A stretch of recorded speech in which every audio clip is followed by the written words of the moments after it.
Let's suppose कि मैं यहाँ पर पॉइंट ए पर खड़ी हुई हूँ और मुझे पॉइंट ए से कुछ डिस्टेंस ट्रैवल करना है जो कि 1 मीटर का है। लेट्स से कि मेरा डिस्टेंस है 1 मीटर का और ये डिस्टेंस ट्रैवल करके मैं पॉइंट बी पर पहुँच जाती हूँ। और ये पॉइंट बी तक पहुँचने के लिए मुझे तकरीबन जो वक़्त लगता है, लेट्स सपोज कि मुझे यहाँ पर आने के लिए तकरीबन कोई 60 सेकंड लग जाते हैं। अगर अब कोई मुझसे ये पूछे कि आपको यहाँ तक आप पहुँच गए हैं, आपकी स्पीड कितनी रही, यानी कि आपने कितनी देर में ये डिस्टेंस कवर अप किया, तो मुझे अपनी स्पीड बताने के लिए बहुत ही आसान काम करना पड़ता है कि जितना मैंने डिस्टेंस ट्रैवल किया और जितने टाइम में ट्रैवल किया मैं उसे उससे डिवाइड कर देती हूँ। तो यहाँ पर मेरे पास 1 मिनट डिवाइडेड बाय 60 सेकेंड, तो ये कुछ 0.016 मीटर पर सेकेंड आ जाता है। और ये चीज़ जो है ये मेरी स्पीड कहलाती है कि मैंने इतनी स्पीड के साथ 1 मीटर का जो है वो डिस्टेंस कवर अप किया। इसके अलावा मुख्तलिफ चीज़ों की स्पीड होती है, कार की स्पीड होती है, किसी बाइक की स्पीड होती है, आपके बोलने की स्पीड होती है, आपके चलने की, लिखने की, मुख्तलिफ काम करने की, मुख्तलिफ मशीनरीज़ वगैरह की स्पीड होती है। यानी कि उनके काम करने की सलाहियत कि उन्होंने कितनी उनके मतलब कि उनके डिस्टेंस ट्रैवल करने की सलाहियत कि उन्होंने कितनी तेज़ी में अपना जो डिस्टेंस है वो ट्रैवल किया है। जैसे कि अगर मैं स्पीड ऑफ लाइट की बात करूँ, ये स्पीड ऑफ लाइट है। स्पीड ऑफ लाइट के बारे में आपको मालूम है, आप आज तक पढ़ते आए हैं कि जो स्पीड ऑफ लाइट है वो 3 × 10⁸ मीटर पर सेकंड होती है। यानी कि इतनी ज़्यादा होती है स्पीड ऑफ लाइट। इसका मतलब हुआ 3 के बाद जो है हमारे पास 1 2 3 4 5 6 7 और 8, यानी 8 डेसिमल से यहाँ से लेकर हमें इस डेसिमल को यहाँ पर शिफ्ट करना पड़ा है, तो जाके हमारे पास 3 × 10⁸ मीटर पर सेकंड आई है। इतनी बड़ी वैल्यू को जो है वो निकालना वाकई बहुत मुश्किल रहा होगा। किसी छोटे से डिस्टेंस को निकालना तो हमारे लिए बहुत आसान है, लेकिन स्पीड ऑफ लाइट, आपको मालूम है कि लाइट बहुत तेज़ी से ट्रैवल करती है, तो स्पीड ऑफ लाइट को वाकई ही मालूम करना बहुत मुश्किल रहा होगा। आज हम यही जानेंगे कि स्पीड ऑफ लाइट को आखिर किसने डिटरमिन किया था और किस तरीके से डिटरमिन किया था। स्पीड ऑफ लाइट जो है उसे माइकल सन एक नामी एक शख्स था जो कि साइंटिस्ट थे, उन्होंने डिटरमिन किया था। इनका नाम जो था ये माइकल सन है, माइकल सन ने एक्सपेरिमेंट किया था for the detection of speed of light. ये स्पीड ऑफ लाइट है। स्पीड ऑफ लाइट के लिए उन्होंने जो एक्सपेरिमेंट परफॉर्म किया था, उस एक्सपेरिमेंट में उन्होंने एक रोटेटिंग मिरर इस्तेमाल किया था। मिरर की जगह उन्होंने लेंस इसलिए नहीं इस्तेमाल किया क्योंकि आपको मालूम है कि लेंस और मिरर में एक डिफरेंस होता है। लेंस अपने अंदर से लाइट को पास होने देता है और लाइट जब पास हो जाती है तो ये लेंस पे डिपेंड करता है कि वो उसे कन्वर्ट करता है या डाइवर्ट करता है। जबकि आपका जो मिरर है, आपको मालूम है कि मिरर की एक सरफेस जो है ट्रांसपेरेंट होती है और दूसरी नॉन ट्रांसपेरेंट होती है। इसका मतलब है कि लाइट जब भी उसके पास आती है तो वो हमेशा रिफ्लेक्ट करता है। दैट्स व्हाई जो माइकल सन है उसने अपने एक्सपेरिमेंट में एक मिरर इस्तेमाल किया था, और मिरर भी ऐसा कि वो रोटेटिंग मिरर था, यानी कि रोटेट कर सकता था, और उसके 8 कोने थे, यानी कि 8 एजेस थे, और वो इस किस्म का था कि इसका ये 1 2 3 और ये 4, फिर ये 5 6 7 और 8 फेजेस वाला वो जो था हमारा मिरर था, जिसे हमने रोटेटिंग मिरर कहा था। और हर एज को उसने एक नाम दिया था कि ये फेस है, फेस 1 2 3 4 5 6 7 और ये 8। माइकल सन ने जो अपना एक्सपेरिमेंट किया था उसमें उसे रोटेटिंग मिरर इस्तेमाल करने का फ़ायदा ये हुआ कि लाइट जब किसी एज पर पड़ती और वापस जाती तो वो इसका डिस्टेंस नोट कर लेता, और जितना डिस्टेंस एक फेज लेती उतना ही डिस्टेंस अगली फेज भी लेती। जैसे कि माइकल सन ने जो एक्सपेरिमेंट किया था उसमें यहाँ पर उसने सोर्स इस्तेमाल किया था। ये हमारा जो है ये सोर्स है, इस सोर्स से ये लाइट इस एज पर आई, इसे लेट्स से कि ये फेज 1 है, फेज 2, फेज 3, फेज 4 5 6 7 और 8। और इस मिरर के अलावा उसने एक प्लेन मिरर भी इस्तेमाल किया था। ये हमारा प्लेन या सेकेंडरी मिरर है। सबसे पहले जब लाइट आती है तो वो फेज 1 से टकराती है और फेज 1 पर आकर रिफ्लेक्ट कर जाती है और हमारे प्लेन मिरर के पास जाती है।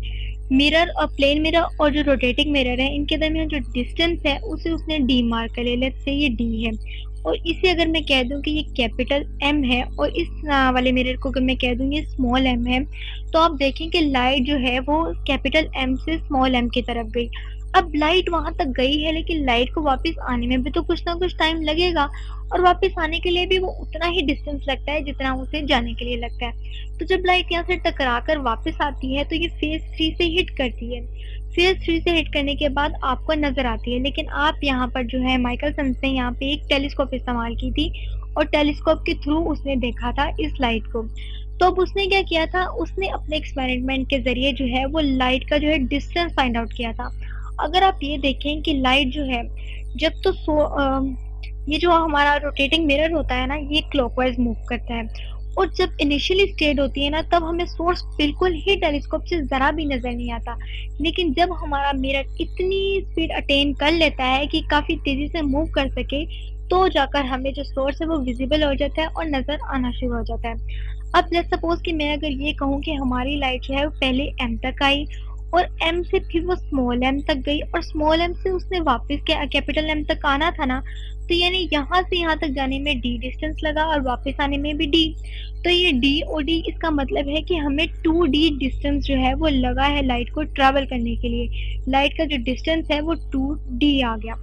अब अगर मैं लाइट की स्पीड फाइंड आउट करना चाहूँ, तो आपको मालूम है कि अगर किसी भी चीज़ की स्पीड मालूम करनी हो, स्पीड मालूम करने के लिए हमें जो चीज़ चाहिए होती है, हमें उसका तय करदा फासला चाहिए होता है, और कितनी देर में वो फासला किया गया है वो मालूम करना होता है।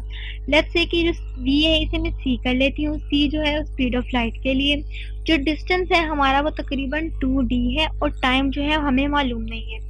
और एक और बात कि जो टाइम है, टाइम की बात की जाए तो अगर टाइम की बात की जाए तो लाइट को एक फेज से दूसरी फेज में शिफ्ट होने के लिए कितना टाइम लगता है। अगर आप टाइम पर गौर करें तो आप देखेंगे कि अगर मैं सिर्फ वन फेज की बात करूं कि इधर आने में, यानी कि अगर मैं ये कहूं कि लाइट फेज 1 पे पड़ रही थी, अगर अब मैं ये चाहूं कि लाइट फेज 2 पर पड़े, यानी कि एक फेज से दूसरी फेज तक जाने में कितना वक्त लगेगा, तो आप देखें कि इस जो फिगर है इसमें तकरीबन 8 कोने हैं, यानी कि 8 फिगर वाली ये जो है हमारी मिरर है, उसमें जाहिर सी बात है अगर लाइट पहली फेज पे पड़ी है तो उसे पहली फेज से दूसरी फेज तक जाने में तकरीबन t/8 टाइम लगेगा। यानी कि इसके 8 हिस्से हैं और एक हिस्से पे लाइट पड़ रही है, तो इसका मतलब है कि वो टोटल टाइम का t/8 हिस्सा ले रही है। ये हमारा टाइम आ जाता है। इसके अलावा जो चीज़ रोटेट करती है, जाहिर सी बात है उसकी कोई ना कोई फ्रीक्वेंसी भी होती है, उसकी जो है वो टाइम पीरियड भी होता है। तो अगर हमारा टाइम पीरियड जो है वो t is equal to capital T/8 है, तो हमारी कोई ना कोई जो है वो फ्रीक्वेंसी भी होगी।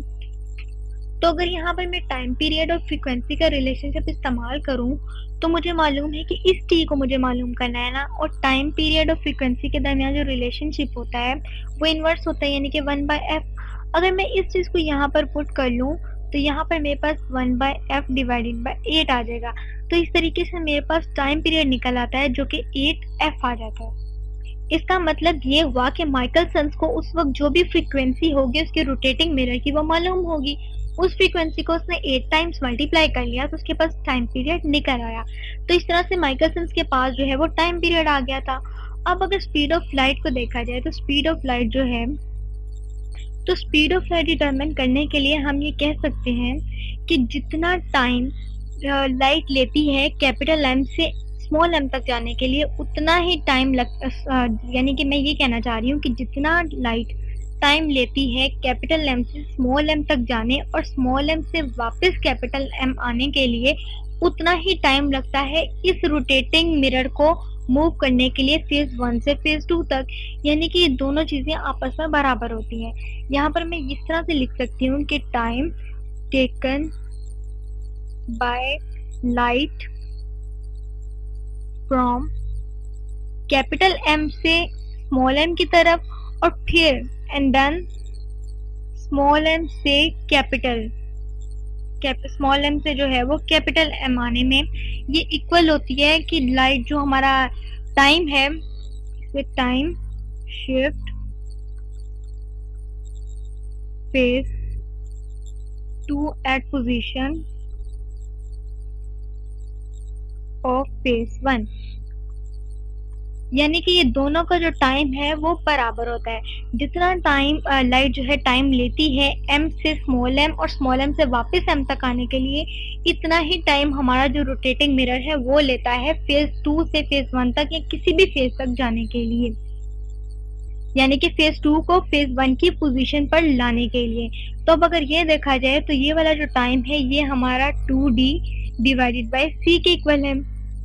और जो टाइम पीरियड हमारा लगा है, जो टाइम हम लोगों ने लिया है, रोटेटिंग मिरर ने लिया है फेज़ को शिफ्ट करने में, वो भी हम लोगों ने फाइंड आउट किया जो कि 1 डिवाइडेड बाय 8f है। तो अगर मैं इन्हें क्रॉस मल्टीप्लाई कर लूँ तो मेरे पास जो c है वो निकल आता है जो कि 2d इंटू 8f है। तो जो d है वो भी हमें मालूम होगा और f वो भी हमें मालूम होगा, जो कि माइकलसन ने एक्सपेरिमेंट उस टाइम परफॉर्म किया था, तो उसे मालूम होगा ना कि कितने डिस्टेंस पे उसने मिरर को और रोटेटिंग मिरर को सेट किया था। तो इस तरह से ये 16 एफ डी आ जाता है, यहाँ पे एफ और यहाँ पर डी आ जाता है। तो डी और एफ की वैल्यू पुट करने से माइकलसन के पास स्पीड ऑफ लाइट निकल आती है जो कि 3 इंटू 10⁻8 मीटर पर सेकेंड थी। तो इस तरह से माइकलसन ने अपने एक्सपेरिमेंट को परफॉर्म करके इनका डिस्टेंस अपने हिसाब से मेजर करके, अपने हिसाब से मेंटेन करके, और उसकी फ्रीक्वेंसी के बारे में भी इसे मालूम था। तो डिस्टेंस और फ्रीक्वेंसी को उसने जब 16 से मल्टीप्लाई किया तो उसके पास 3 इंटू 10⁸8 मीटर पर सेकेंड स्पीड ऑफ लाइट निकल आई।